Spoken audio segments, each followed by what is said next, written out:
Žijete v páre, žijete vo dvojici a mávate občas problémy, hádky, konflikty, možno tiché domácnosti. Viete, prečo je to tak?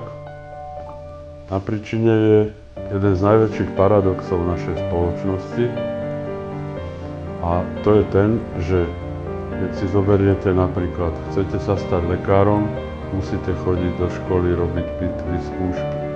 Chcete sa stať technikom, musíte rysovať, robiť skúšky. Chcete byť len lyžiarským inštruktorom, robíte si nejaký kurz a skúšky. A na vzťah stačí si raz povedať áno a povedia nám, no choďte a skúste. Je to nezodpovedné? To je ten najväčší paradox našej spoločnosti. Na tú najdôležitejšiu vec nepotrebujeme ani školy, ani skúšky.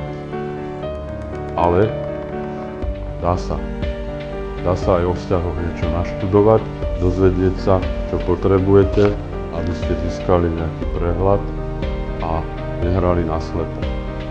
Keď chcete vedieť viac, kliknite na link pod týmto videom a dozviete sa to na našej web.